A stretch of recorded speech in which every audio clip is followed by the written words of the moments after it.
সন্তান, কেউ বা হারিয়েছেন আপনজনকে। পুলিশের বুলেটের সামনে বুক পেতে দেওয়ার ঘটনা ঘটেছে এবারের এই আন্দোলনে। তেমনই একটি হৃদয় বিদারক ঘটনা উঠে এসেছে জাতীয় দৈনিক প্রথম আলোর একটি প্রতিবেদনে। পিতার সামনে সন্তানের করুণ মৃত্যুর সেই তথ্যই তুলে ধরেছেন সহকর্মী মোহাম্মদ সোহাগ বিশ্বাস।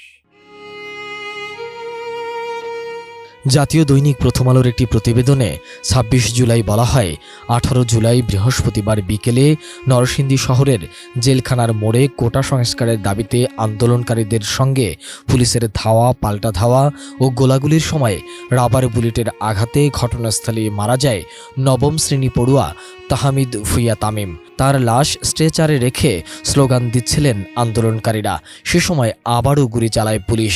সেই গুলি তাহমিদের লাশেও লাগে। প্রায় ১০০ গজ দূরে দাঁড়িয়ে তাহমিদের বাবা রফিকুল ইসলাম ভুঁইয়া অসহায়ের মতো সেই দৃশ্য দেখেছেন। আন্দোলনকারীদের মধ্যে গুলিবিদ্ধ হয়ে সেদিন হাসপাতালে চিকিৎসা নিতে যাওয়া একাধিক শিক্ষার্থীও লাশের গায়ে আবার গুলি লাগার বর্ণনা দিয়েছেন বলেও ওই প্রতিবেদনে উল্লেখ করা হয়। নিহত তাহমিদ নাসিমা কাদির মোল্লা হাই স্কুল অ্যান্ড হোমসের শিক্ষার্থী ছিল।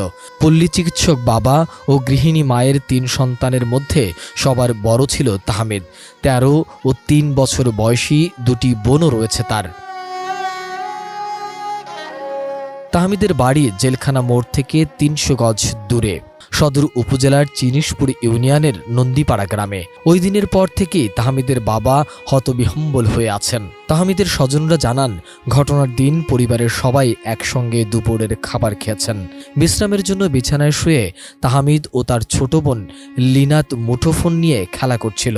এক পর্যায়ে তাহমিদ ঘর থেকে বেরিয়ে যায়। এ সময় মা রান্নাঘরে কাজ করছিলেন আর পাশের ঘরেই ঘুমোচ্ছিলেন বাবা। ওই প্রতিবেদনে আরও বলা হয়, তাহমিদকে কোথাও না পেয়ে পরিবারের সদস্যরা খোঁজাখুঁজি শুরু করেন। ততক্ষণে তাহমিদ জেলখানার মোড়ে গিয়ে আন্দোলনকারীদের সঙ্গে মিশে যায়। সেখানে পুলিশ গুলি চালায়। ঘটনাস্থলের ঠিক কোন স্থানে তাহমিদ পুলিশের রাবার বুলেটে বিদ্ধ হয়েছে তা জানা যায়নি। আন্দোলনরত ব্যক্তিরা গুলিবিদ্ধ তাহমিদকে নিয়ে পাশের ১০০ শয্যা বিশিষ্ট জেলা হাসপাতালের জরুরি বিভাগে যান। চিকিৎসক মৃত ঘোষণা করার পরই তার লাশ হাসপাতালে স্ট্রেচারে করে আন্দোলনস্থলে নিয়ে আসা হয়। হাসপাতাল থেকে বেরিয়ে স্টেডিয়ামের ফটকে শহীদ মিনারের সামনে জেলখানার মোড়ের কাছে তাহমিদের লাশ স্ট্রেচারে করে নিয়ে আসেন শিক্ষার্থীরা। এ সময় তার লাশ সামনে রেখে স্লোগান দিতে থাকেন তারা।